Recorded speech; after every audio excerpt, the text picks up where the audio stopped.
karena di masa pandemi ini tentu saja kesehatan yang paling kita inginkan ya.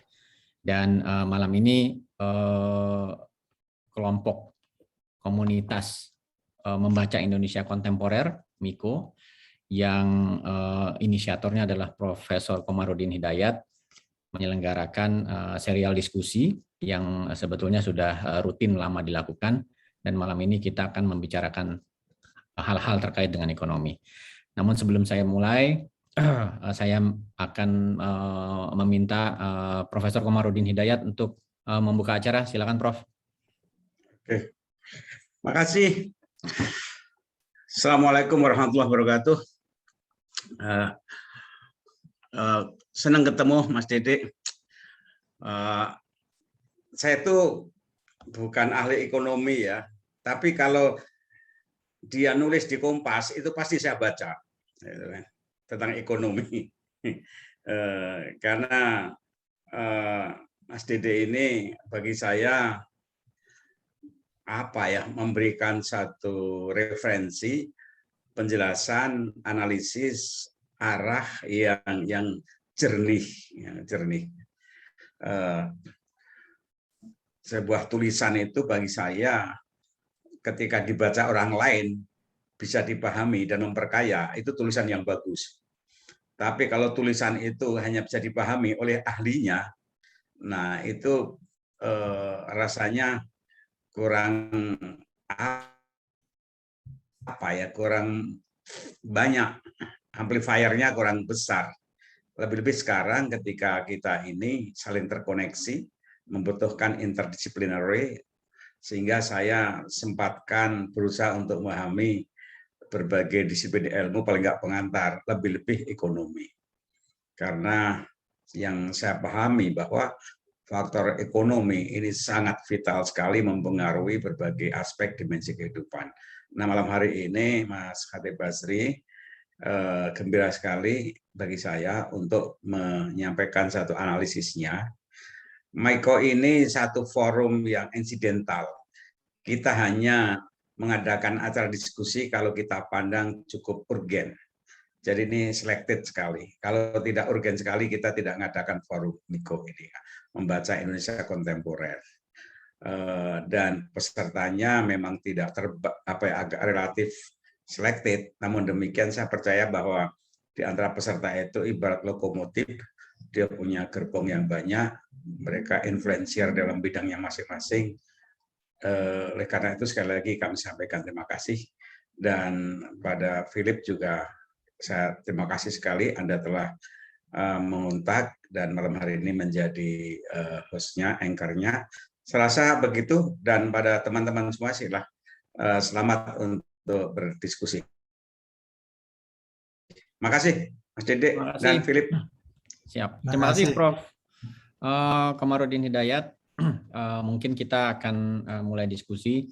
Tentu saja Mas Khatib Basri, biasa dipanggil Mas Dede Basri, tidak perlu introduksi yang panjang-panjang karena semua orang mengenal beliau sebagai mantan Menteri Keuangan, dan juga seperti disampaikan oleh Prof. Komar tadi, analis yang memberi pencerahan dan penjelasan mengenai situasi ekonomi kita. Dan malam ini kita akan diskusi terkait dengan bagaimana kita membaca ekonomi politik Indonesia di masa pandemi dan arah serta tantangan dan peluangnya. Mungkin sebagai pengantar, saya ingin mengutip tulisan Mas Dede dengan Halhil di ASEAN Economic Policy Review, yang menurut saya mungkin akan baik sekali menjadi pengantar diskusi kita malam ini.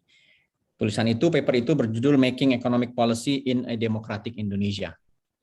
Dan saya kira ada beberapa hal dari tulisan itu yang mencatat bahwa beberapa hal terkait dengan perkembangan ekonomi Indonesia, bahwa sejak kita reform, yang pertama menurut Mas Dede dan Halhil, Profesor Halhil dari Australian National University, bahwa ada perbaikan macroeconomic management sejak reformasi itu. Kemudian yang kedua, ada soal-soal mengenai kebijakan trade dan juga commercial policies yang karakternya masih sama, yaitu dia di-lead oleh pragmatisme, rent seeking, dan ambivalence juga antara proteksionisme dan keinginan untuk membuka ekonomi Indonesia kepada ekonomi internasional. Yang ketiga, dan di dalamnya termasuk bahwa ada fundamental ekonomi kita yang nggak berubah juga, slow moving birokrasi yang slow dan juga rawan korupsi itu masih berubah hanya sangat sedikit sekali menurut tulisan itu. Yang ketiga, reformasi paling lambat terjadi di area-area yang justru membutuhkan kebijakan ekonomi yang tangkas. Dan biasanya itu yang duluan direform adalah hal-hal yang tidak terkait, tidak mengenai power holders. Dan ini karakter umum di negara-negara yang sedang transisi dari otoritarianisme menuju demokrasi menurut catatan Mas Dede.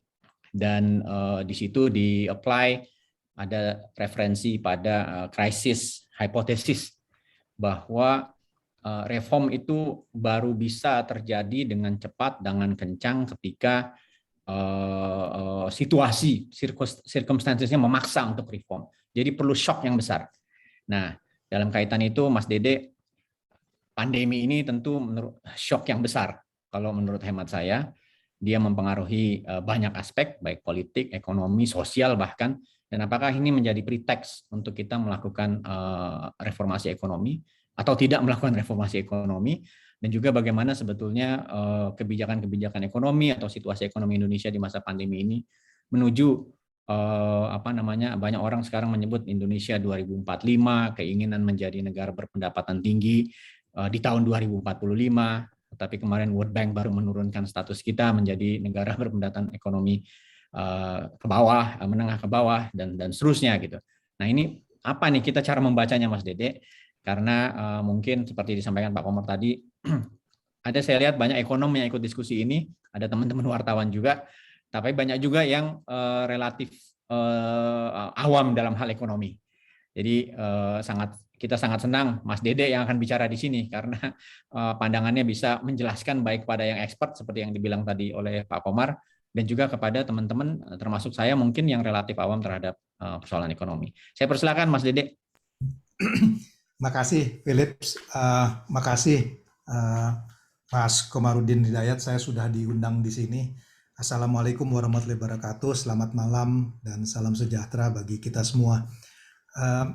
Mungkin lebih baik Philips, saya kasih pengantar pendek aja, nanti kita diskusi ya.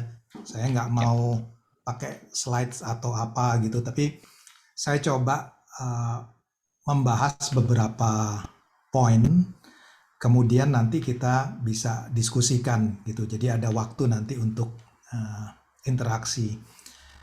Yang pertama itu mungkin saya akan bicara mengenai pandemi, ya, kemudian dampaknya, policy making di dalam proses itu, dan kemudian kira-kira ke depan seperti apa. Mungkin yang ada dalam pikiran saya outline-nya seperti itu gitu. Jadi yang pertama adalah mengenai pandemi. Setelah 18 bulan ya, setelah 18 bulan ada mulai semacam konvergensi di dalam pandangan bahwa pemulihan ekonomi ini tidak akan bisa terjadi kecuali pandeminya bisa diatasi. Ini kelihatan dari pola yang terjadi di banyak negara. Jadi kelihatan misalnya negara-negara yang punya vaksin rollout-nya tinggi, ya, itu seperti Amerika Serikat, seperti Singapura, banyak negara di Eropa, itu bentuk recovery-nya, pemulihan ekonominya seperti huruf V itu, V, ya, karena apa? Karena dengan vaksin rollout yang tinggi lebih cepat bagi mereka untuk membuat mobilitasnya kembali normal. Ini kan krisis ini sebetulnya adalah krisis by design.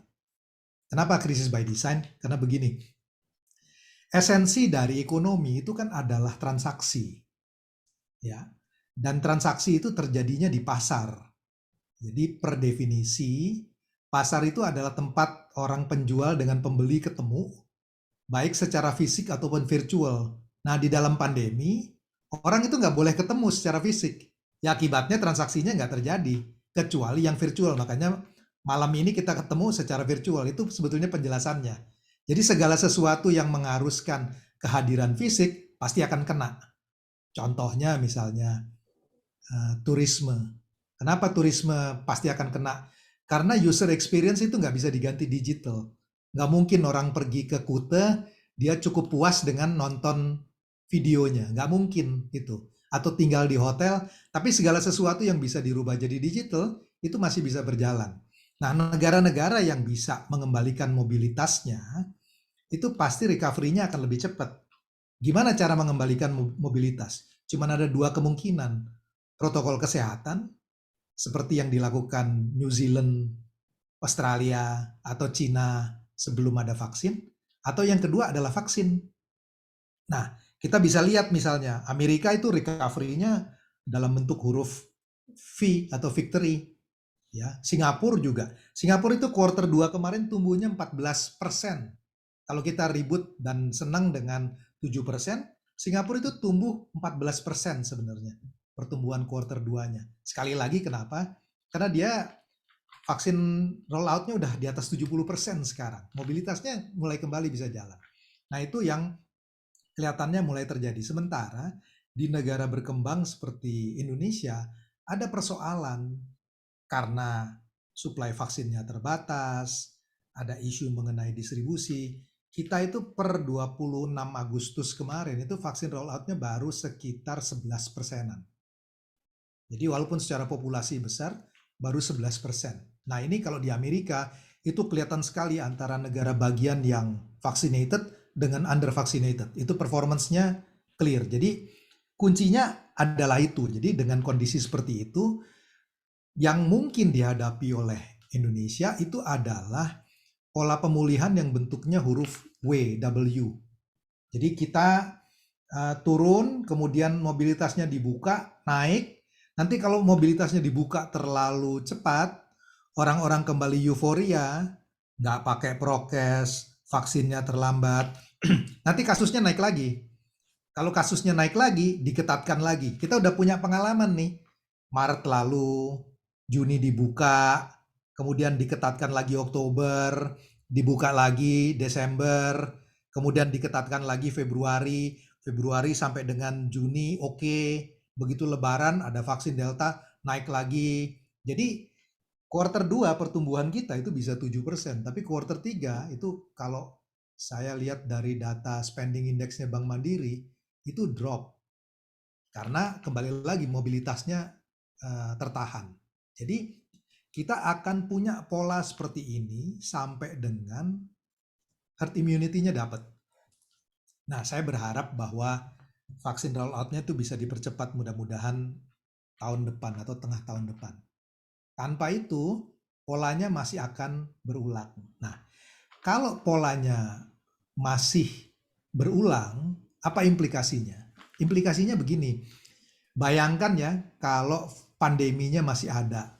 Private sector itu akan enggan untuk investasi. Kenapa? Misalnya saya kasih contoh, restoran atau mall.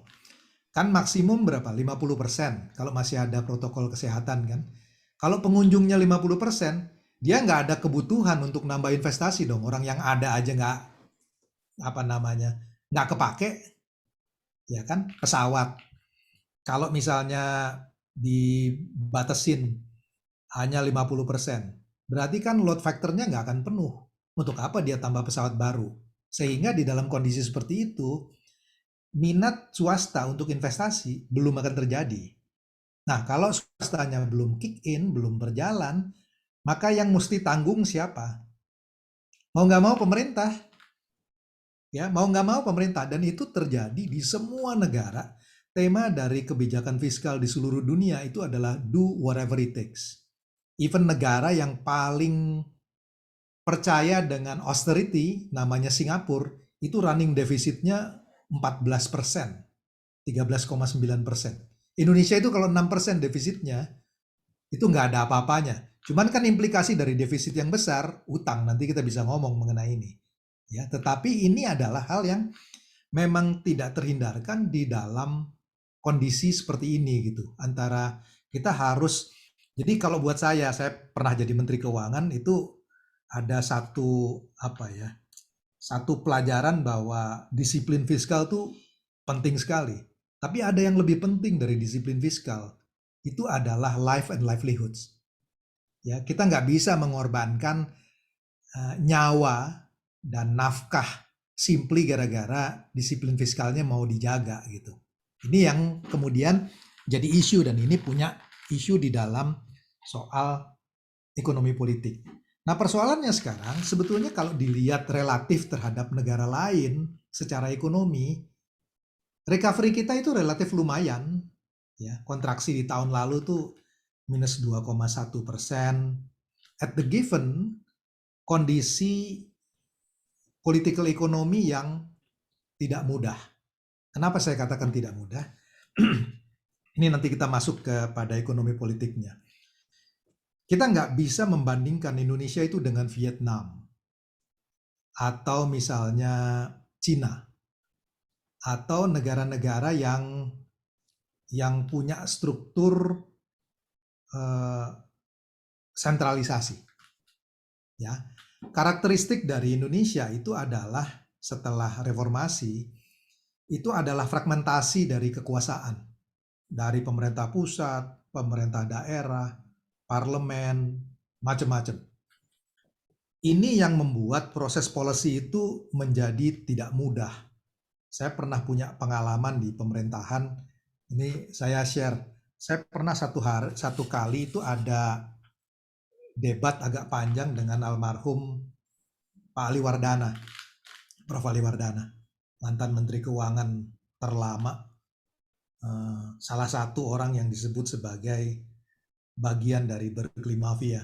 Dia bilang sama saya, "Dek, kamu tuh bikin policy susah banget sih," katanya. Ini diskusi ini, kita diskusi, bikin policy itu susah banget. Saya bilang sama Pak Ali, "Pak, waktu zaman Bapak, itu as long as you got the ear of the president, itu semuanya mungkin." Bahkan Pak Ali bisa melakukan reform yang tidak terbayangkan oleh siapapun. Pada waktu itu ada korupsi yang luar biasa di bea cukai. Apa yang dilakukan Pak Ali? Di abandon tuh bea cukai, diganti SGS. Ya, dirumahkan, kemudian diganti pre-shipment inspection, di mana bea cukainya itu adanya di luar negeri dari SGS. Saya nggak bisa membayangkan bahwa itu bisa dijalankan di era demokratisasi seperti sekarang. Karena dia bisa meyakinkan Pak Harto bilang jalankan, dapat political support, selesai. Sementara saya ingat ya, pada waktu saya harus naikin BBM 40% 2013, itu pertama kali harus meyakinkan kabinet. Setelah kolega di kabinet setuju, meyakinkan presiden. Setelah presiden setuju, meyakinkan parlemen. Setelah itu pun setuju masyarakat. Itu pun masih didemonstrasi juga.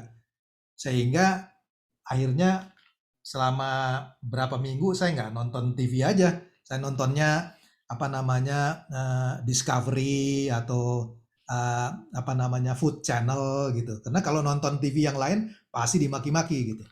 Jadi yang saya mau bilang adalah era background-nya itu berbeda di dalam proses policy.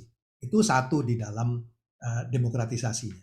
Kemudian yang kedua, kita itu berada dalam sebuah, ini Philips lebih ngerti dari saya agak sok tahu di sini, cuman saya ngerasain dampaknya. Presidential system dengan multi-party, political parties. Itu dampaknya rainbow coalition nggak bisa tidak terhindarkan. Nggak bisa tidak, itu pasti terjadi. Nah, ini menyulitkan buat teknokrat. Kenapa? Karena proses politiknya itu nggak teknokratik gitu. Karena mau nggak mau presiden kan harus juga paham mengenai bagaimana mengakomodasi macam-macam. Top leaders itu nggak. Masalahnya kadang-kadang teknokrat itu kemudian kalau dia nggak dapat support, dia blame. Ini reform ini nggak bisa jalan, padahal itu background politiknya udah berbeda. Nanti saya akan ngomong mengenai ini.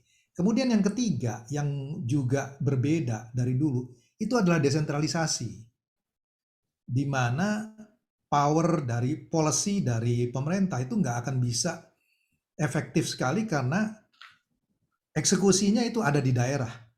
Dan yang terjadi itu apa yang disebut sebagai bahasa kerennya dalam game teori itu principal agent. Jadi agentnya itu bisa disobey prinsipalnya karena mereka kan langsung dipilih directly elected by their own constituent dan nggak bisa dihukum, nggak bisa bupati diberhentikan kan oleh pemerintah pusat. Nah, kenapa saya cerita mengenai ini? Ini yang kemudian membuat proses policy menjadi jauh lebih kompleks. Saya bisa membayangkan hal yang sama terjadi di dalam masa pandemi. Padahal di dalam krisis itu biasanya harus komando gitu.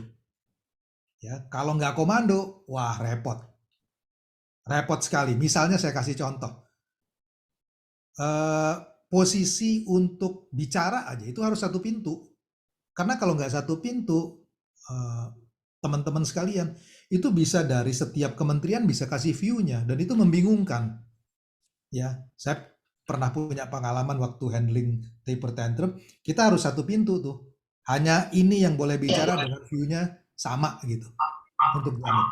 Jadi dengan kondisi seperti itu sebetulnya apa yang dilakukan di dalam beberapa waktu terakhir itu saya mesti bilang at the given constraint ya itu relatif ini bukan apologetik sama sekali. Sebagai orang yang pernah ngalamin birokrasi dan pemerintahan, saya tahu betapa sulitnya untuk melakukan itu. Karena kita nggak sebebas, saya kasih contoh ya, we are not living in the first best world. First best world itu adanya hanya di dalam textbooknya akademik. Ya, kita hidup di dalam, saya nggak tahu, fourth best world, run by the, saya nggak tahu, fifth best bureaucracy mungkin. Dan itu adalah realitas yang ada. Nah sekarang, di dalam konteks yang seperti itu, pertanyaannya adalah, apa yang bisa dilakukan? Jadi ketimbang kemudian bilang bahwa ini semua nggak bisa, apa yang bisa dilakukan? Nah, saya selalu percaya dengan apa yang saya sebut sebagai create yang namanya success story. Ya, karena ini penting. Kalau success story-nya ada, itu kita bisa gather political support. Saya kasih contoh deh ya. Kalau sesuatu program itu masyarakat ngerasain manfaatnya, mereka akan jadi konstituen. Contoh yang paling gampang itu adalah ketika ingat pada waktu itu ojek mau dilarang. 2000 berapa itu? 16 kalau nggak salah ya. Ojek mau dilarang itu Grab dengan Gojek mau dilarang. Itu adalah keputusan pemerintah yang umurnya paling singkat. Pagi diumumin, jam 12 dibatalin. Kenapa? Semua orang protes soalnya. Karena konstituennya ada. Jadi saya bisa membayangkan sekarang ada sebuah policy yang semua orang mau. Itu adalah kesehatan. Ya, itu adalah common platform. Saya kira kalau kita bicara mengenai kesehatan, mungkin ada yang resisten 1, 2, 3. Tapi resistensinya itu relatively kecil. Jadi fokus pada isu itu akan sangat membantu di dalam policy. Kemudian yang kedua, social assistance. Itu hampir sedikit sekali resistensi yang muncul itu kalau orang yang vulnerable di bawah dibantu. Makanya saya propose ide misalnya, kalau bisa itu yang namanya BLT, kalau mau kasih bantuan tuh kasih bantuan dalam bentuk uang ya, karena itu lebih fleksibel.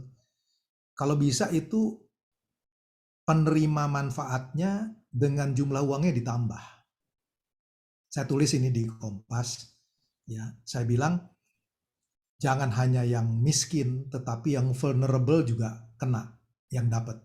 Maka yang saya usulkan misalnya, kita kasih bantuan untuk 160 juta penduduk Indonesia. Ya, itu lebih dari 50% dari populasi. 160 juta. Satu keluarga itu 4 orang. Bapak, ibu, 2 anak. Jadi satu keluarga ada 4. Jadi kalau 160 juta itu ada 40 juta rumah tangga. Jangan kasihnya 300.000 seperti sekarang atau 700.000. Kasih itu 1 sampai 1,5 juta. Karena ini banyak yang vulnerable. Tapi jangan kasih juga setinggi upah minimum. Kalau dikasih setinggi upah minimum orang nggak kerja. Jadi dia harus di bawah upah minimum tetapi bisa bikin orang itu cukup terbantu. Nah, kalau kita bicara mengenai itu, Philips, 40 juta rumah tangga dikalikan sejuta orang, itu kita bicara 40 triliun. Ya, kalau 1,5 juta, 60 triliun. Nah, kenapa ini jadi esensial? Karena kalau kita mau memberlakukan pembatasan mobilitas, maka implikasinya kita harus bayar orang supaya tinggal di rumah. Kalau orang nggak dibayar ditinggal di rumah, dia pasti keluar.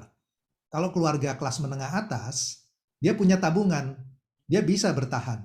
Yang namanya lockdown, yang namanya apapun, PPKM darurat atau apapun, itu bias in favor kepada kelas menengah atas. Karena mereka punya tabungan. Di Indonesia itu hanya orang kaya yang bisa nganggur. Orang itu kalau miskin, pasti kerja. Tapi kalau dia kaya, dia punya kemampuan untuk nganggur, karena dia punya tabungan. Ya, orang PhD misalnya. Tapi kalau dia nggak ada uang, nggak ada tabungan, dia akan kerja apa aja. Itu yang jelasin kenapa di dalam kondisi seperti kita, angka pengangguran terbukanya nggak naik banyak, tapi yang naik adalah informal sector. Karena orang itu nggak bisa nggak nganggur. Dia harus kerja. Jadi kalau kita mau bikin orang tinggal di rumah supaya patuh kepada mobilitas, dia harus dikasih uang. Itu adalah konsekuensi logis. Makanya tadi saya katakan, kalau 60 triliun kita kali berapa lama untuk itu? 3 bulan, butuhnya itu mungkin sekitar 120 sampai 180 triliun. Itu 1% dari GDP kira-kira. 1,1%. Ya setengah, 0,75 sampai 1,1% dari GDP. Nah ini punya implikasi kalau ini dilakukan. Kenapa? Defisit anggarannya pasti naik kan? Utang akan rame. Cara nguranginnya gimana? Mau nggak mau harus realokasi. Ya, kalau kita bicara realokasi, kita bicara prioritas. Ini yang menurut saya penting untuk dilakukan. Jadi fokus aja dulu pada yang tadi, kesehatan, bantuan sosial, support UMKM. Ya, yang lain bukan dibatalin, tapi di-delay dulu sampai nanti pandeminya bisa berjalan. Nah, ini bagian terakhir adalah implikasinya apa? Semakin lama proses yang mobilitas naik diketatin, itu punya pengaruh pada trajektori pertumbuhan ekonomi kita. Ya, kalau punya pengaruh pada trajektori pertumbuhan ekonomi kita, maka resiko dari yang disebut sebagai middle income trap itu muncul. Nah, itu kita bicara mengenai 2045. Di samping itu, ini singkat aja. Tentu kalau kita mau bicara mengenai itu, quality dari human capital, dari governance, itu penting.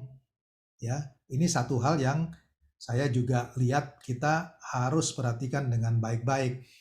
Karena nggak bisa itu pertumbuhan ekonomi dibangun tanpa institusi yang baik. Itu pelajaran dari pemerintahan Orde Baru sebetulnya ngajarin kita dengan itu. Ya, institusinya juga harus dibangun. Karena kalau enggak, itu implikasinya adalah dia nggak akan sustainable dari growth-nya. Saya secara umum dulu, saya berhenti di sini, nanti kita bisa lanjutkan mau buka Q&A atau kalau misalnya Philips mau tanya, mudah-mudahan kalau bisa jawab, saya coba jawab. Terima kasih. Terima kasih Mas Dede. Saya kira ini pengantar diskusi yang pas sekali untuk diskusi kita hari ini terkait dengan persoalan ekonomi. Bagaimana kita membaca ekonomi politik di masa pandemi. Teman-teman yang mau tanya, either bisa melalui kolom chat atau pakai fitur raise hand. Nanti bisa saya kalau sudah ada saya akan bisa mempersilahkan. Cuman nanti waktunya akan pendek sekali karena kita juga tidak akan panjang-panjang diskusi. Pertanyaan saya singkat, Mas Dede. Beberapa hal yang terjadi sejak pandemi ini kan akan membuat kita, bukan cuma Indonesia, mendorong big government di semua negara. Government itu akan kembali menjadi sesuatu yang menggurita gitu. Pada saat yang sama kita sedang melakukan reform yang menjadi negara yang demokratis dan lain-lain. Tadi Mas Dede menyebutkan bagaimana rumitnya sistem multipartai kita dengan sistem presidensial yang tambah lama ini berarti kekuasaan itu betul-betul akan membutuhkan support yang banyak dari banyak orang, dan itu sesuatu yang nggak mungkin gitu. Jadi kita seperti stuck karena dalam jangka pendek dan juga mungkin jangka panjang big government itu akan menjadi norma. Di saat yang sama mungkin masyarakat memang membutuhkan government, tetapi mungkin at the cost of sistem demokrasi kita gitu. Karena membutuhkan koalisi yang kuat, dia akan terjadi transaksional politics di antara partai politik dengan eksekutif dan seterusnya. Korbannya pada ujungnya mungkin juga bisa jadi kebebasan dan lain-lain gitu. Nah ini kan trade off-nya di mana kira-kira dalam situasi seperti ini kalau menurut Mas Dede?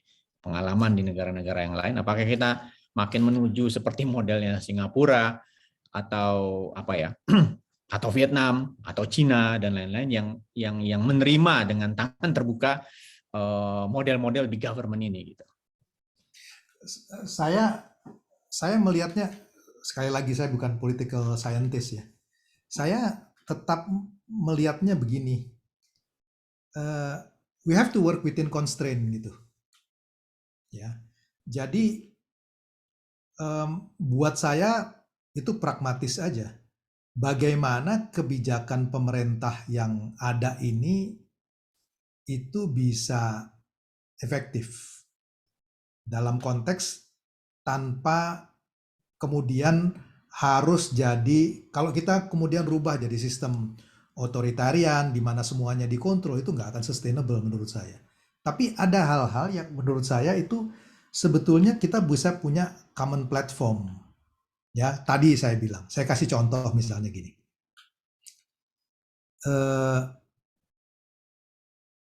Kalau saya misalnya tahun 2013 itu naikin BBM, uangnya dipakai untuk BLT, ngurangin budget defisit, itu akan ada dukungan, tapi juga secara politik sulit. Kalau menurut saya, sekarang tentu waktunya nggak saat ini gitu. Tapi kalau pandeminya udah turun, kalau uangnya dipakai untuk vaksin gratis, PCR-nya murah sekali, kemudian bantuan sosial, itu support orang lebih tinggi mungkin. Ya, jadi sesuatu yang politically sound, economically sound gitu. Support untuk UMKM. Jadi secara teknokratik bisa diterima, ya, tanpa perlu tadi mengorbankan apa yang disebut sebagai sistem dari demokrasi atau mengorbankan kebebasan. Nah, kalau kita nggak bicara mengenai yang gede-gede dulu deh, tapi kalau orang bisa ngerasain manfaatnya, ya, itu political supportnya akan muncul kok. Saya percaya itu. Political supportnya akan muncul. Contoh yang paling gampang ya, di DKI lah. Kan yang paling dirasakan sama orang ketika zamannya Pak Jokowi jadi gubernur, kemudian Pak Ahok diikutin Pak Anies, itu kan adalah proses simplifikasi dari prosedur kan. Ya, bikin KTP lebih gampang, segala macam. Hal-hal yang simple, yang itu kemudian memberikan dukungan politik di mana orang itu bisa menjalankan reformnya. Jadi kalau usul saya sebetulnya adalah mulailah dari agenda-agenda yang sederhana, yang bisa semuanya agree, tapi dia punya dampak itu aha efeknya tuh besar gitu, dan efeknya immediate. Tapi jangan start dengan sesuatu yang uphill battle gitu, yang seluruh resources mesti di sana. Itu butuh waktu panjang sekali, karena problem dari reform itu adalah the cost is immediate but the benefit is always in the medium and the long term. Orang itu nggak sanggup untuk nunggu seperti itu. Jadi sesuatu yang real. Coba aja saya kasih contoh. Begitu vaksin dibikin gratis, apa yang terjadi di sosial media? Semua orang berterima kasih tuh. Itu sesederhana hal-hal seperti itu. Itu yang kemudian membuat tadi saya bilang bahwa di dalam proses polisinya, even ide teknokratis bisa disupport gitu. Nah itu yang area-area itu yang kita mesti cari gitu. Ya, kalau misalnya perizinan jadi gampang, saya kok ngelihat bahwa dukungan itu akan muncul sehingga nggak perlu kemudian memberlakukan sebuah sistem yang sentralistik seperti misalnya di Vietnam atau Cina. Ini belum ada yang ini. Oh, ini udah ada yang tanya dari Pak Irfan ya. Oh, tapi ini direct message jatuhnya. Kalau kurvanya W tadi recovery, seberapa lama proyeksinya dan bagaimana alokasi fiskal yang pas? Dan mungkin tadi soal prioritisasi jadinya kan ada macam-macam ya. Ada soal anggaran pertahanan yang kemarin sedang ramai dan juga ibu kota baru dan seterusnya. Nah ini menurut Mas Dede gimana? Kalau satu ya, saya mesti jujur untuk bilang tidak, paling nggak saya. Kita nggak tahu ini sampai kapan karena ada satu variabel yang nggak bisa dikontrol, itu pandeminya. Makanya saya selalu bilang, kalau teman-teman saya itu bikin prediksi atau saya bikin prediksi pertumbuhan ekonomi sampai 2 angka di belakang koma, itu nunjukin kita punya sense of humor. Karena pasti salah. Gimana mungkin kita nggak tahu itu virusnya akan mutant, akan muncul lagi. Itu bagian yang kita nggak bisa predik. Nah, tetapi sejauh 18 bulan saya bilang, kelihatannya yang terjadi itu adalah pandemi ini akan jadi endemi. We have to live with it. Makanya Singapura mungkin dalam berapa bulan lagi akan open bordernya, ya. Tetapi yang dia lakukan adalah vaksin rollout-nya harus 80%. Nah pertanyaannya adalah Indonesia bisa sampai level itu berapa lama? Saya berharap triwulan 1 atau triwulan 2 2022. Kalau itu yang terjadi, kita bicara mengenai fully recovery itu mungkin di 2023. Jadi fiskal kita itu harus disiapkan bantalannya sampai dengan tahun ini dan tahun depan. 2023 itu private sector-nya akan mulai start, bisa kick in. Itu yang harus dialokasi fiskalnya. Makanya bayangan saya adalah, tadi saya katakan, proyek-proyek yang urgensinya itu less, mungkin bisa digeser di 2023. Kita bicara dulu mengenai yang memang harus, yang must have, yang nice to have, itu digeser, nggak usah dibatalin, digeser dulu 2023. Saya kasih contoh yang sederhana. Gedung sekolah, kan nggak ada student yang masuk ke kelas. Jadi uangnya dialokasikan aja misalnya dalam bentuk cash untuk BOS atau support untuk sekolah dari distance learning, kecuali yang di Papua. Karena itu event infrastrukturnya mungkin masih menyulitkan. Jadi model-model seperti itu yang kita bisa lakukan. Oke, Mas Dede. Ini saya lihat ada Mas Haryo Aswi Cahyono, ekonom senior. Mas Haryo, bisa di-unmute kalau ada yang mau disampaikan kepada Mas Dede. Mas Haryo ada? Halo Mas Haryo. Masih mute Mas, kelihatannya. Bentar ya Mas Dede. Mana nih Mas? Nah ini dia. Silakan Mas. Nggak boleh, nggak di unmute. Udah kedengeran. Enggak ya? Oh oke. Tadi di unmute saya Mas sama panitia. Silakan Mas Aryo. Iya, pertanyaan saya sih sederhana ya, pertanyaan masyarakat umum. Ya, antara kebijakan pemerintah sama keadilan, rasa keadilan dalam masyarakat.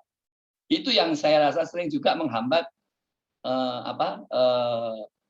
dari sisi masyarakat ya, dukungan politik tadi seperti yang kalau ada success story dan sebagainya. Misalnya BBM dulu itu kan sebenarnya justru sangat tidak adil ya. Tapi masyarakat menganggap itu bagus gitu subsidi BBM. Ya. Nah, itu bagaimana membentuk persepsi masyarakat itu. Itu pertanyaan pertama ya. Rasa keadilan ini abstrak banget soalnya. Tapi itu real dalam politik ya. Merasa tidak adil gitu. Padahal Kalau utilitarianisme, hitung-hitungan utilitarian yang biasa dilakukan oleh teknokrat, justru yang BBM itu yang nggak adil, itu satu. Yang kedua adalah misalnya ini tentang COVID dan ekonomi.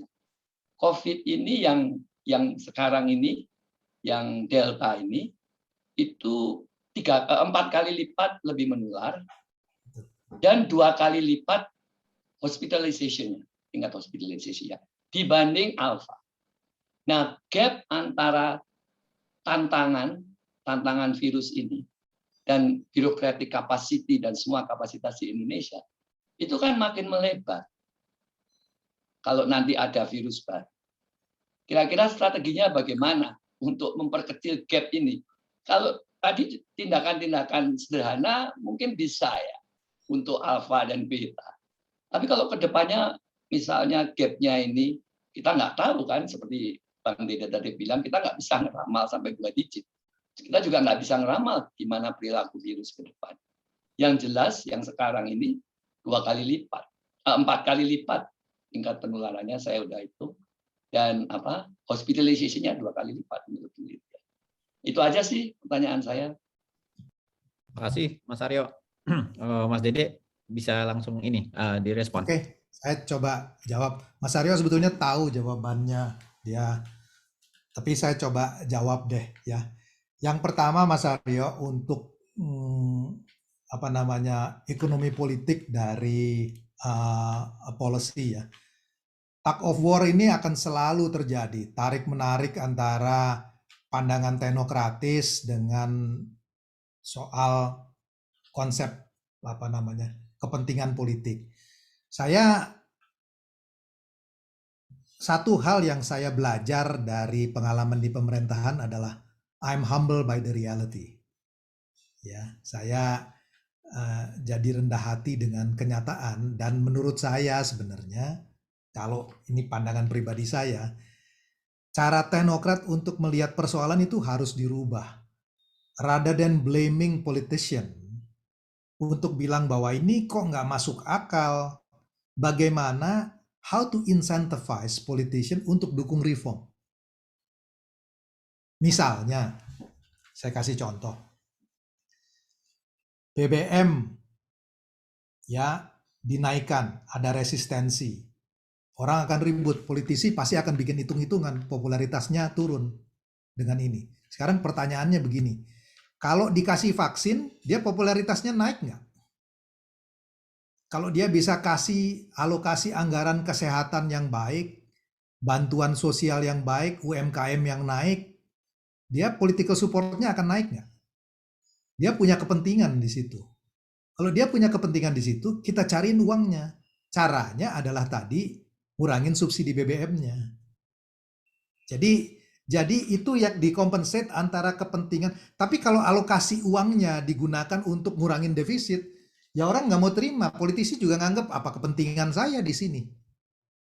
Tetapi kalau kemudian bentuknya adalah alokasi anggaran untuk kesehatan, bantuan sosial, UMKM, itu politically justified. Ya, orang willing untuk melakukan atau excise mengenai apa gitu, itu bisa dilakukan. Pajak karbon misalnya, itu hal-hal yang mungkin dilakukan kalau alokasinya dilakukan ke sana. Itu saya bilang sebagai contoh. Jadi how to incentivize politician untuk support agenda reformnya. Ya, saya kasih contoh misalnya ASEAN. Kalau kita bicara mengenai liberalisasi perdagangan antara negara Asia, saya nggak yakin ada leader yang mau tertarik sekarang. Tapi kalau agendanya adalah connectivity, saya percaya itu pemerintah Indonesia akan take a lead tuh. Karena agenda ASEAN, connectivity, itu fits well dengan agenda kita yang infrastruktur. Jadi cari hal-hal yang akhirnya bikin leaders tuh oke, saya mau perjuangin di sini gitu. Nah masalahnya kadang-kadang teknokrat itu datang dengan alam pikirannya sendiri yang menurut dia ini adalah agenda yang penting gitu. Tanpa mau bicara mengenai bahasa politiknya. Itu satu. Kemudian tadi yang kedua, ini is easier to be said than done. Saya terus terang nggak tahu jawabannya karena nggak bisa predik apa yang terjadi di depan. Tapi Mas Haryo, kalau saya boleh, ini sebetulnya terjadi bukan hanya di dalam pandemi, termasuk juga dalam digital. Apa yang terjadi? Kebijakan itu relevansinya menjadi sangat pendek umurnya sekarang. Di dalam pandemi juga, kita bikin 6 bulan lagi nggak relevan tiba-tiba. Di dalam digital juga, kita bikin tiba-tiba disrupsi nggak jadi relevan. Jadi umur product cycle-nya tuh pendek. Nah, idealnya itu adalah kita punya yang namanya birokrasi yang bisa agile. Tapi ini nggak mungkin. Agile birokrasi is an oxymoron. Karena birokrasi itu dibuat di dalam sistem yang nggak boleh agile. Dia harus certain. Kalau begitu ada uncertainty, kacau dia, chaos. Jadi agile birokrasi itu nggak mungkin. Nah, solusinya apa dalam hal ini? Ini yang saya pikirkan ya, dan mungkin nanti mesti dieksplor lebih jauh, itu adalah gini. Mungkin kita harus berpikir untuk yang namanya agree on principle, tapi bukan agree on rules. Jadi sifatnya undang-undang itu lebih fleksibel, jangan ngatur yang detail. Nanti yang detailnya, yang rules-nya itu diatur di dalam peraturan yang setiap, saya nggak tahu, 3 bulan bisa dirubah di dalam permen atau apa. Tapi kalau undang-undangnya itu ngaturnya begitu rigid, celaka kita. Celaka tuh dalam arti kata bikin kita nggak fleksibel. Karena pandemi, karena disrupsi, itu menuntut kita untuk menjadi jauh lebih fleksibel karena product cycle-nya pendek. Nah ini saya nggak tahu secara hukum kita, bisa nggak kita untuk mengakomodir ini. Kalau di Amerika itu bisa sebenarnya, karena dia berangkatnya nggak dari hukum tertulis kan. Ya, perkembangan jurisprudensi di masyarakat itu dimungkinkan. Tapi apakah di kita? Di kita kan hukumnya itu mesti ditulis semuanya. Tapi kalau undang-undangnya itu cukup kayak umbrella, Bank Indonesia mulai lakukan nih misalnya dengan yang namanya sandbox. Dicoba ya. Jadi secara umum aja. Masalahnya kan kegemaran kita, undang-undang itu sifatnya udah bukan main rincinya. Berapa prosentasenya, apanya, itu yang kemudian mengikat. Yang akhirnya membuat kita itu menjadi nggak fleksibel. Itu mungkin salah satu yang bisa membantu untuk supaya birokrasinya bisa catch up. Karena there is no way nggak bakal bisa itu birokrasi bisa cukup cepat untuk mengejar inovasi atau perubahan yang terjadi di masyarakat. Itu mungkin mudah-mudahan jawab pertanyaannya. Ya, terima kasih Mas Dede. Mungkin nanti bisa dilanjutkan kalau Mas Aryo punya pemikiran lain. Saya lihat ada tangan terangkat, Mas Pradana Adi Mukti. Silakan Mas, bisa short, crispy. Oke, Silakan. makasih Mas Philip. Pak Dede, saya awam ekonomi ya. Jadi kemarin saya baca utang kita tuh 9.800 triliun di akhir periode Jokowi ini kemungkinannya. Dengan pertumbuhan ekonomi yang segini-gini aja, bahaya banget nggak sih? Atau seberapa jauh konsekuensinya? Makasih Pak. Saya jawab langsung ya. Saya kasih analogi. Utang saya 100. Utangnya Mas Pradana ya, betul ya. Mas Iya. Pradana itu 1000. Mana yang lebih bahaya? Belum ada jaminan bahwa Mas Pradana itu lebih bahaya dibanding saya. Kenapa? Kalau Mas Pradana utangnya 1000, tapi income-nya 100.000, itu cuma 1% dari total pendapatannya. Tapi utang saya 100, income saya 200, itu 50%. Jadi kita nggak bisa lihat di dalam nominalnya. Ya, kita harus lihat itu di dalam bagian dari persentase terhadap pendapatan. Nah, sekarang kita lihat. Dari debt to GDP, kita di level sekitar 39 sekarang. 39%, mungkin akan naik sekitar 44%-an. Ini risikonya naik nggak? Naik. Tapi apakah pada level yang sudah membahayakan, sustainable atau enggak? Kalau saya lihat, isu kita itu sebetulnya lebih jangka pendek. Kenapa? Karena walaupun utang terhadap GDP-nya itu di 39%, tapi ada kekhawatiran yang kita mesti lihat. Penerimaan pajak kita drop. Kenapa penerimaan pajak kita drop? Karena 3 hal. 1, pandemi kemarin mengakibatkan kontraksi, jadi perusahaan rugi, dia nggak bayar pajaknya jadi turun. Kemudian yang kedua, harga komoditas jatuh, penerimaan pajaknya turun. Kemudian yang ketiga, kita kasih insentif macam-macam. Sehingga tahun lalu itu penerimaan pajak turun sekitar 17%-an. Nah, kalau kemudian kita bikin hitungan, ya jangan terhadap GDP, tetapi rasio bunga utang terhadap total pendapatan itu naik.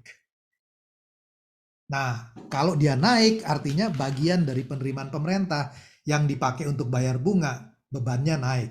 Jadi ini isu jangka pendek yang harus diadres. Caranya gimana?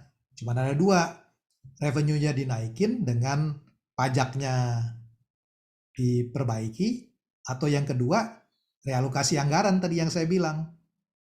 Jadi cari yang prioritas. Dengan begitu, itu utangnya bisa di-manage dalam jangka pendek. Tetapi kalau kita bicara tadi di dalam jangka panjang, sebetulnya 39-40% itu masih relatif lebih rendah dibandingkan dengan banyak negara. Tetapi concern saya adalah tadi, rasio utang per pendapatan pemerintah, kemudian yang namanya debt service per pendapatan pemerintah itu relatif tinggi. Ini isu jangka pendek yang harus diadres.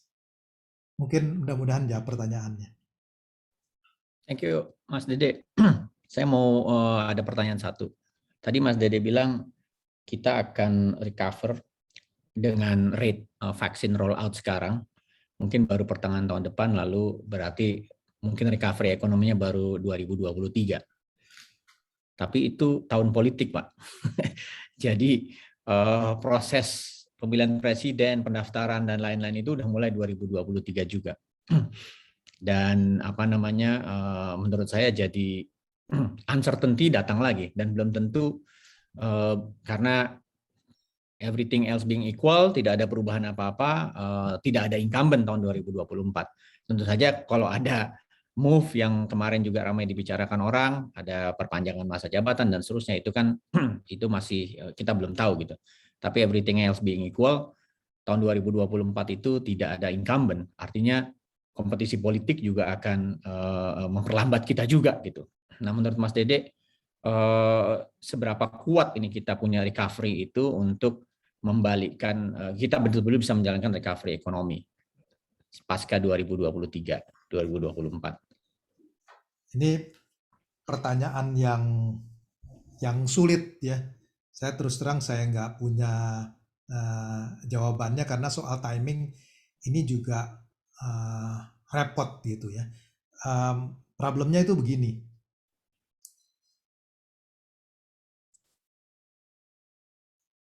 Menjelang pemilu itu mungkin partai-partai akan berpikir untuk, kalau kita berangkat dengan kondisi other things being equal, nggak ada incumbent ya, itu partai-partai akan bicara mengenai calonnya yang akan running di sana. Ya, incumbent Presiden Jokowi itu bisa saja datang dengan ide genuine untuk reform, karena dia got nothing to lose gitu. Ya, persoalannya adalah calon yang akan muncul itu mereka punya atau tinggi at stake. Karena kalau dia datang dengan policy yang tidak populer, ada resiko di dalam pemilu dia nggak akan terpilih gitu. Ya, ini yang saya bilang jadi complicated. Jadi poinnya Philips benar sekali ya, di dalam kondisi seperti itu. Pertanyaannya adalah begini, nanti politisi yang running untuk jadi presiden willing nggak untuk bikin atau mensupport sesuatu kebijakan yang tidak populer? Ya, kalau iya jawabannya, maka mungkin kekhawatiran itu nggak terjadi. Apakah ada chance itu? Ada. Karena mungkin lebih baik dia dorong presiden yang sekarang untuk ngelakuin itu, supaya nanti kalau dia maju, itu cost-nya udah dibayar gitu, ketimbang belakangan. Itu insentifnya. Ya, tentu caranya nanti macam-macam. Ya, nggak boleh kelihatan beneran gitu, mensupport tetapi mendukung sebenarnya. Itu bisa, yang bisa chance itu bisa ada. Tetapi yang kita repot adalah kalau semua kemudian stand still dalam posisi saya nggak mau ambil risiko, karena kalau saya ambil risiko nggak populer, saya nggak terpilih. Nah, itu kita akan punya persoalan di dalam penyelesaian soal pandemi ini. Ya, itu yang saya bilang, saya nggak tahu yang mana yang akan terjadi. Jadi mungkin semacam multiple equilibria kemungkinannya apa yang terjadi di situ. Oke, terima kasih Mas Dede. Ini saya lihat ada Pak Tony Matita Putih. Angkat tangan, bisa sampaikan Bapak short ya Pak, pendek-pendek saja. Silakan Selamat Pak malam Tony. Pak Philips, Pak Basri. Maaf kamera saya tidak bisa terlihat. Ya, Saya silakan, gelap. Pak. Nggak apa-apa, Pak. Terima kasih Pak Basri, Pak Philips, saya senang sekali. Pertama saya melihat bahwa pertumbuhan ekonomi kita itu masih ditompang oleh konsumsi rumah tangga yang cukup tinggi. Artinya, kalau konsumsi rumah tangga yang cukup tinggi di dalam negeri, tentunya produksi dalam negeri juga harus menunjang, bukan barang impor. Nah, kenapa masalahnya? Kita punya barang-barang produksi dalam negeri tidak bisa bersaing. Apa kebijakan pemerintah supaya meningkatkan produksi dalam negeri, terjadi penyerapan tenaga kerja, masyarakat mengkonsumsi barang produksi dalam negeri, itulah yang penting. Yang kedua, kita punya vaksin Nusantara, vaksin merah putih, yang katanya buatan anak dalam negeri. Kebijakan pemerintah kemana? Kenapa pemerintah mau mengeluarkan uang untuk beli vaksin yang di luar negeri lebih banyak? Seharusnya fokus pada vaksin di dalam negeri.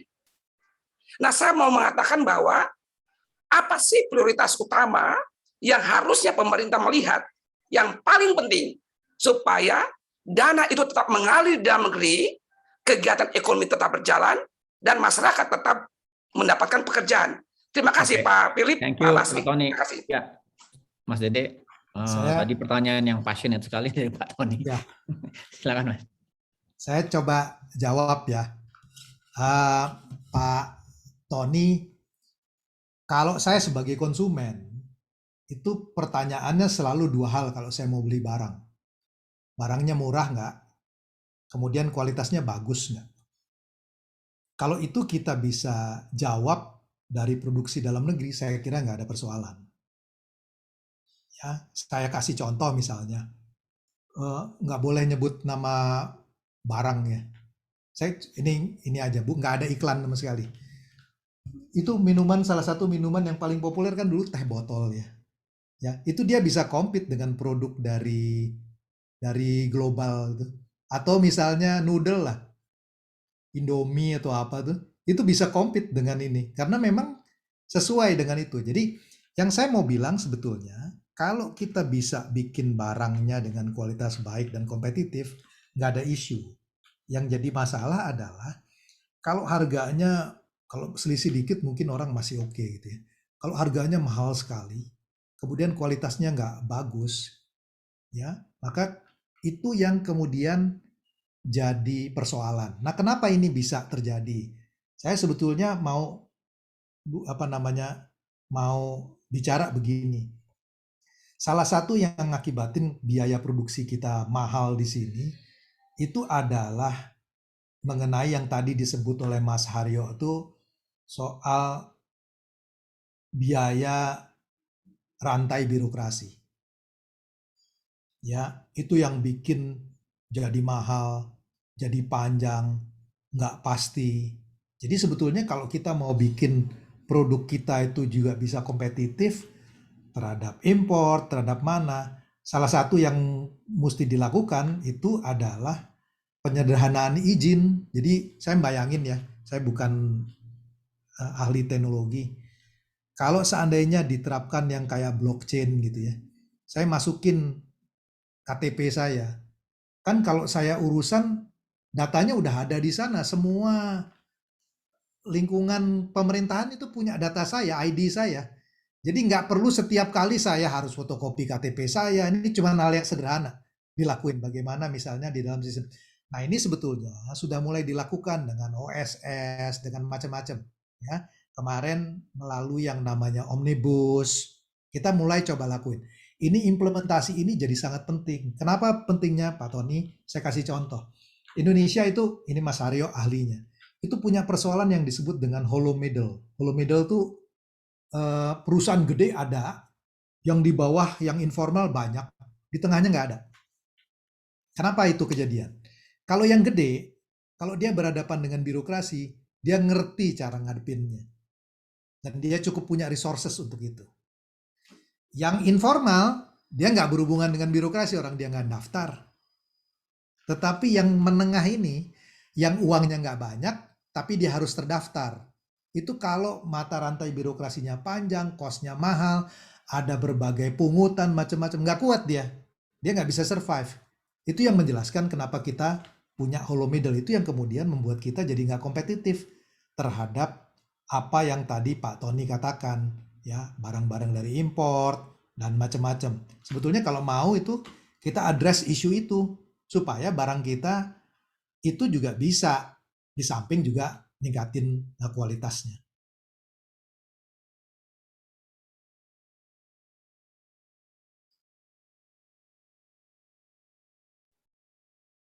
Mas Dede Fris, udah ya? Oke. Oke. Sorry. Saya lihat ada tangan satu terangkat dari Pak Eka, bisa short karena perjanjian kita untuk diskusi malam ini hanya 1 jam, mungkin boleh lewat sedikit aja, tapi akan ada yang pertanyaan, silakan Pak Eka. Masih mute? Ya, oke, makasih. Ada 2 pertanyaan saya. Mengutip apa yang dikatakan oleh Indonesia termasuk negara yang akan gagal dalam penanganan pandemi, dan ini terkait dengan tata kelola pandemi COVID-19. Dan itu misalnya terbaca pada awal-awal pandemi, katakanlah polisi didasarkan bukan pada base of knowledge, tetapi atas dasar malah pada ketidaksukaan ataupun malah secara denial, misalnya para policy makers itu tidak mempertimbangkan aspek-aspek keilmuan. Lalu pada masa sekarang itu justru banyak membingungkan istilah-istilah yang dikeluarkan. Ada istilah PSBB, lalu ada istilah PSBB transisi, lalu ada PSBB darurat, lalu ada PPKM, lalu ada PPKM darurat. Yang kelihatannya itu adalah ingin melakukan hal yang serupa tetapi hasil yang berbeda. Jadi sepanjang waktu saya kira dan sampai sekarang kita tidak mengharapkan banyak sebetulnya sebuah bentuk policy making yang bagus dari pemerintah, dan itu terbukti misalnya dari sejumlah treatment ataupun tracing. Indonesia termasuk negara yang tidak terlalu bagus dibandingkan dengan negara-negara yang lain. Yang kedua, Pak Hatip, adalah mengapa praktek-praktek rent seeker itu tidak bisa dihilangkan. Ya. Pada masa-masa awal pandemi misalnya ada kelangkaan masker, lalu kemudian ada alat pelindung diri, lalu vaksin yang tadi sudah disinggung, lalu malah sampai dengan kasus-kasus ivermectin. Kalau ada istilah bukan vaksin berbayar tetapi vaksin rente. Jadi saya kira ini adalah soal-soal yang ada perilaku yang tidak hilang, yang kalau dulu pada masa Orde Baru itu dikendalikan secara terpusat oleh rejim Soeharto, tapi sekarang sudah tersebar banyak pada hampir semua aktor-aktor yang ada. Saya kira itu ya. Makasih. Assalamualaikum warahmatullahi wabarakatuh. Waalaikumsalam. Mas Dede, sebelum dijawab, mungkin saya melanjutkan pertanyaan Pak Eka sebagai penutup mungkin dari Mas Dede. Oke. Kalau kita kembalikan pada artikel Mas Dede yang ditulis bersama Pak Halil itu tentang 4 poin yang sudah dicapai dengan pandemi ini, dari 4 aspek itu tadi bahwa ada macroeconomic management yang lebih prudent selama sejak 98. Tetapi ada fundamentals yang slow moving kayak birokrasi dan seterusnya. Yang terakhir itu antara lain krisis hipotesis itu. Bagian mana yang menurut Mas Dede, dan termasuk rent seeking, bagian mana yang menurut Mas Dede akan membaik karena pandemi atau akan memburuk gitu? Reformasi sistem ekonomi kita. Oke, saya coba jawab sekaligus ya. Pak Eka, saya setuju Pak. Sebetulnya kalau saya boleh kasih usulan ya Pak ya, untuk mengatasi ini ya, itu kalau kita mau menghadapi yang namanya perilaku rent seeker segala macam, cara paling baik itu adalah membuka, Pak. Saya kasih contoh misalnya ya, PCR, ya. PCR itu relatif mahal di sini. Kenapa relatif mahal? Karena suplainya kurang, Pak. Tapi seandainya itu importnya dibuka, kemudian izinnya diberikan kepada banyak, jadi mirip importir umum tapi safety-nya dijaga, saya percaya itu harganya akan lebih rendah, Pak. Kan aktivitas yang tadi Pak Eka sebut, yang disebut sebagai ekonomi rente segala macam, itu muncul karena yang punya lisensi terbatas, Pak. Jadi cara yang paling baik adalah membuka itu. Memang kemudian ini menjawab apa yang tadi ditanyakan oleh Philips. Ini kan implikasinya bahwa importnya harus dibuka di dalam perdagangan segala macam. Tapi kita tahu ini secara politik nggak gampang. Tadi kita dengar dari Pak Tony concern sekali kalau misalnya ini gimana dengan produk domestiknya segala macam. Tadi saya bilang ini akan nggak ada masalah dengan produk domestik selama harganya itu murah, kualitasnya bagus. Tetapi cara untuk mengatasi ini itu adalah melakukan deregulasi, dan di dalam banyak hal, di dalam kesehatan itu kan semuanya heavily regulated kan, ya, mengenai siapa yang bisa dapat PCR, vaksin, semuanya heavily regulated. Saya kasih contoh deh misalnya. Ini gimana proses pertama, saya kira sekarang udah nggak begitu. Vaksin itu, kalau domisilinya bukan Jakarta, itu orang nggak boleh dulu. Sekarang udah boleh sih. Padahal tujuan vaksin kan semua orang, nggak perlu takut bocor dong. Mau orang Bogor, mau orang Jakarta ya nggak apa-apa aja. Makanya kalau di Amerika kan bisa walk in ke apotik, dia nggak tanya karena tujuannya semua orang akan kena. Beda dengan bansos. Kalau bansos tuh ada yang boleh dapat, ada yang tidak boleh dapat. Tapi kalau vaksin, itu semua orang harus dapat. Jadi kita nggak perlu khawatir bahwa itu akan salah sasaran. Selama itu manusia, nggak ada masalah dengan itu kan. Jadi kita nggak perlu tanya sebetulnya domisilinya, dia Bogor atau Jakarta. Kalau dia datang ya dia disuntik gitu. Ini cuman, tentu ini memudahkan, ya, oversimplifikasi. Tapi yang saya mau bilang adalah bagaimana aturan-aturan itu kemudian membuat kerumitan. Nah, apa yang saya bisa usulkan, itu sebetulnya adalah deregulasi.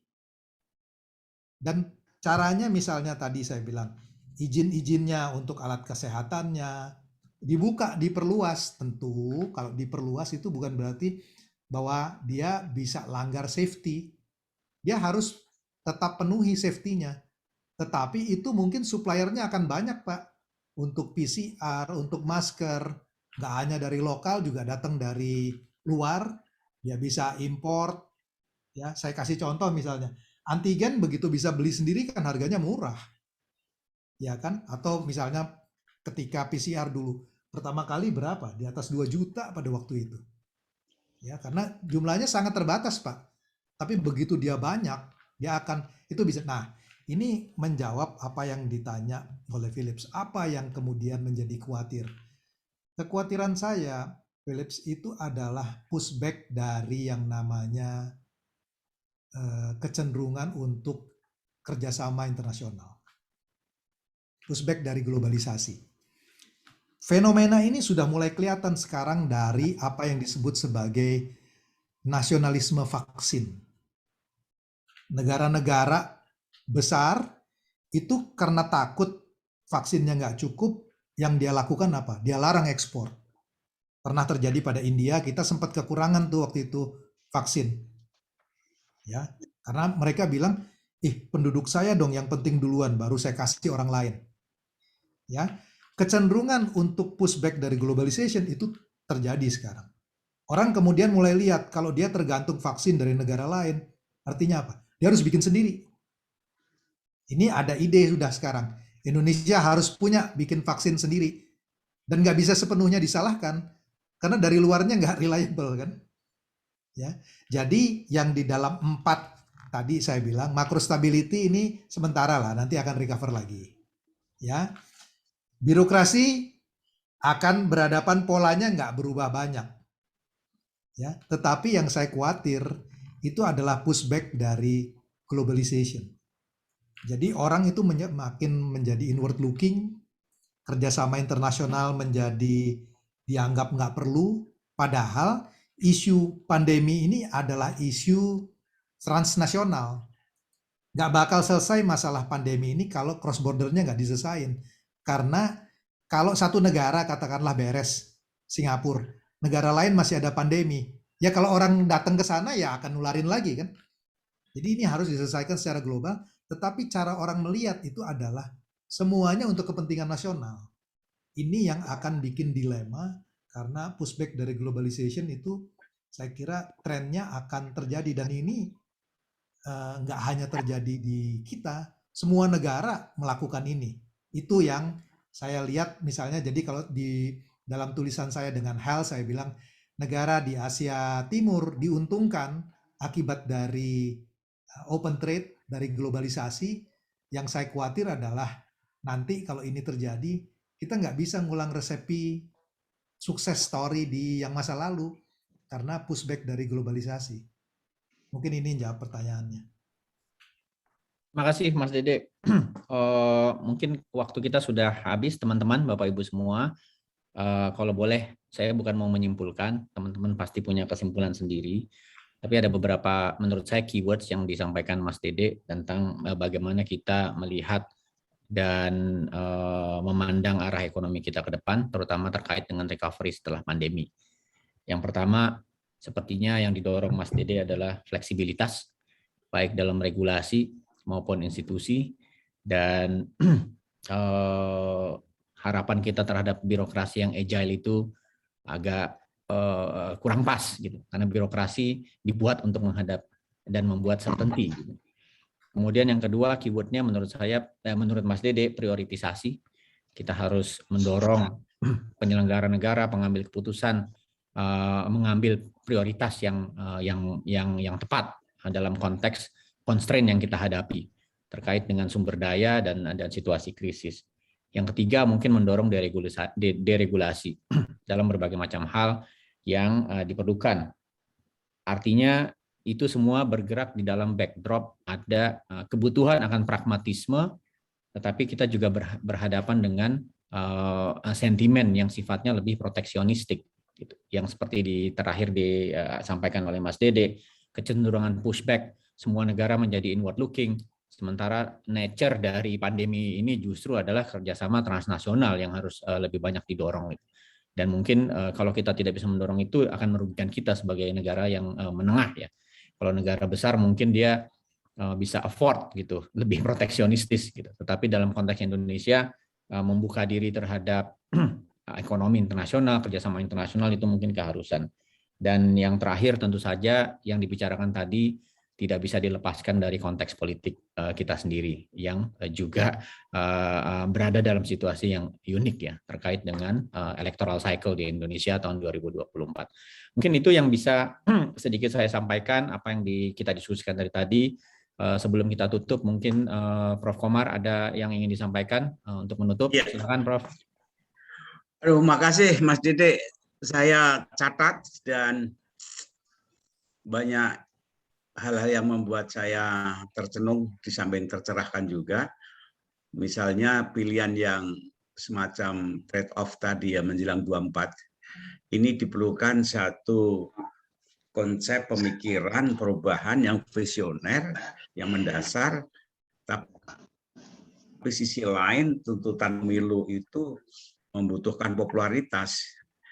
Jadi kalau ingin populer, ya dia tidak usah menawarkan perubahan-perubahan yang tidak populer, tapi nanti jangan-jangan situasinya ya memburuk. Nah ini bagi saya jadi terpikir juga bagi saya gimana ya menghadapi tahun-tahun ke depan ini. Sebab sekarang saja beberapa menteri-menteri dari partai itu kelihatannya sudah mulai ke sana. Jadi pandemi itu sebagai game changer, tapi kemudian tambah lagi dengan isu pemilu 24 ini juga malah tidak lebih baik situasinya, tidak fokus.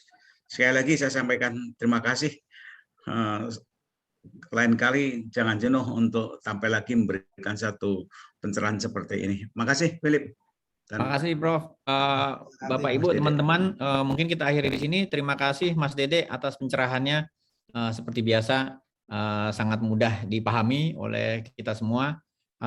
Saya nggak tahu apakah Mas Dede keberatan bila ada teman yang di audiens ya, wartawan menuliskan ini. Saya kira nggak keberatan. Silakan. Kalau ada, siap. Makasih, Mas Dede. Sama-sama. Makasih Bapak Ibu semuanya. Kita semua. Makasih. Terima kasih Terima sudah kasih. diundang. Sampai ketemu lagi dalam diskusi Miko berikutnya. Makasih. Makasih Mas Philip, Mas Komar. Makasih. Prof. Komar, makasih Pak Jerry. Thank you. Makasih. Makasih Mas Dede. Makasih. Makasih semua. Thank you Mas Thank Philip. you. Thank you Mas Komar. Makasih Mbak.